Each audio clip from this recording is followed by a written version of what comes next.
श्री मकर संक्रांति फलम श्री गणपतिर्जयति समविबंध रवि शशिनम कुजम शशिसुतम दुर्राज गुरुम भृगुम रविजमीश हरिम कमलासनम मकर संक्रमणम प्रभदाम्यहम तिलस्नायी तिलोदवर्ती तिलहोमी तिलोदकी तिलभुक तिलदाता चा सटतला पाप विनाशका। मकर संक्रांति वाले दिन तिल को जल में छोड़ें, तिल से स्नान करें, तिल का होम करें, तिल का भोग लगावें और दान करें, तिल का ही भोजन करें। ऐसा करने से पापों का शमन होता है। स्वस्ति श्रीमन्नपति वीर विक्रमादित्य समयातीतः संवत 2082 साके 1947 माघ के महीने में कृष्ण पक्ष में 11 बुधवार के दिन अनुराधा उपरांत ज्येष्ठा नक्षत्र में रात्रि 9:29 से और कुछ पंचांगों के अनुसार 9:48 पे सिंह लग्न में गंड योग कौलभ कर्ण में भगवान सूर्य नारायण धनु राशि से मकर राशि में प्रवेश करेंगे, जिसका पुण्यकाल दूसरे दिन 15 तारीख को सुबह 7 बजे तक उत्तम स्नान, 12 बजे तक मध्यम और 2 बजे तक अधम स्नान और दान का महत्व रहेगा। दान पुण्य पूजा पाठ दिन भर कर सकते हैं।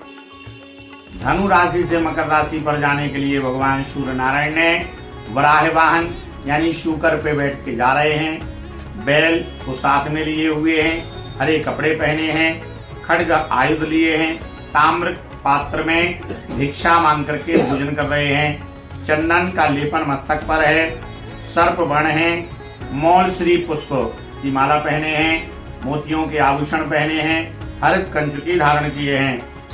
कुमारी अवस्था है, उत्तिष्ठा खड़ी हुई स्थिति है। पूरब से आ रहे हैं, पश्चिम की तरफ जा रहे हैं, वायव्य की तरफ, उत्तर और पश्चिम के मध्य में देख रहे हैं। माघ मासे अर्घ संक्रांति सर्व शौक जनश्चा। माघ में जब जब संक्रांति आती है तो सभी मनुष्यों को सुखदायी होती है। कृष्ण पक्ष में आई है तो चोर पाखंडियों को भी कष्टकार सुख प्रदान करने वाली है। अनुराधा नक्षत्र में आई है तो राजाओं में सुख शांति होगी, रस और दुग्ध की उपज अच्छी होती है। नंदा तिथि में आई है तो प्रजा को सुख होता है, वर्षा उत्तम होगी, फलों की उपज अच्छी होगी, धान्य आदि के भाव तेज रहेंगे। बुधवार के दिन आने से यज्ञ हवन आदि कार्य अधिक होंगे, प्रजा सुखी होगी, ब्राह्मणों के संसार में मान सम्मान की प्राप्ति होगी और मांगलिक उत्सव अधिक होंगे। वृद्धि योग होने के कारण सुभिक्ष धान्य की उपज अच्छी होती है और प्रजा को सुख प्राप्त होता है। बराह वाहन होने के कारण सूर्य की किरणें तेज होंगी और बाणों के निर्माताओं को कष्ट होता है। राजाओं के द्वारा कुंभकारों को भी पीड़ा का वर्णन है। बैल उपवाहन होने के कारण दक्षिण देश में सुभिक्ष होगा, उत्तरी देश में मतभेद होगा, पृथ्वी पर अग्नि का और चोरों का भय रहेगा। हरे वस्त्र धारण किए हैं तो हरी वस्तुओं का भाव तेज होगा। इनके व्यापारियों को कष्ट होता है। चंदन लेपन के कारण जो चंदन के वृक्षों को काटते हैं उनको कष्ट होता है। पुष्प बकुल का पुष्प धारण किए हैं तो बकुल पुष्प में टिड्डी लगने से उनको भी नुकसान होता है। भोजन भिक्षुक भिक्षा मांग करके कर रहे हैं तो सामर्थ्यवान और वैरागियों को भी कष्ट होता है।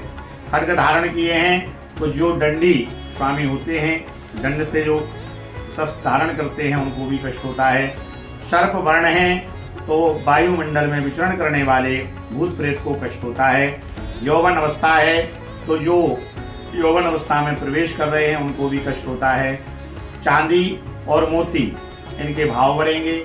मोती जिन समुद्र तटीय स्थानों पर प्राप्त होते हैं, इनका जो व्यापार करते हैं उनको भी कष्ट बताया गया है। और पश्चिम की तरफ जाने से यवनों की मृत्यु बताई है। दृष्टिगमन वायव्य में युद्ध की स्थिति बन सकती है। संक्रांति में भक्षाभक्ष मांस मदिरा आदि का सेवन नहीं करना चाहिए। उस दिन संक्रांति नूतन भांड दानम, किसी भी धातु से बना हुआ नहीं है तो मिट्टी से ही बना हुआ पात्र, उसमें तिल और गुड़ का दान बताया गया है। दोष क्या है? रवि संक्रमणे प्राप्ते ना स्नायाति अस्तु मानवा सप्त जन्म भवेद रोगी दरिद्रः सप्त जन्मशु। उस दिन जो स्नान नहीं करता है उसको 7 जन्मों तक दरिद्र होने का फल प्राप्त होता है। इतीदम संक्रमणम फलम तस्मात् प्राक प्रतापिवा शृणुयात् पुत्र पौत्रादि मोदते शुचिरम भुवि।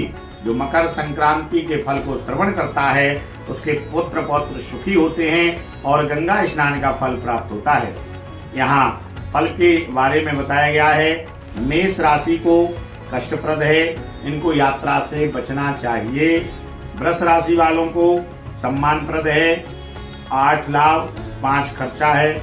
मिथुन राशि वालों को संकटप्रद है, इनको भी यात्रा से बचना चाहिए, इनको 14 लाभ 2 खर्च है। कर्क राशि वालों को 8 लाभ 14 व्यय है, लेकिन इनको ज्ञानप्रद है। सिंह राशि वालों को 11 आय 11 व्यय है, इनको कलहप्रद है। कन्या राशि वालों को जय लाभ है, 14 लाभ 2 व्यय है। तुला राशि वालों को संतोषप्रद है, 8 लाभ है 5 खर्च है।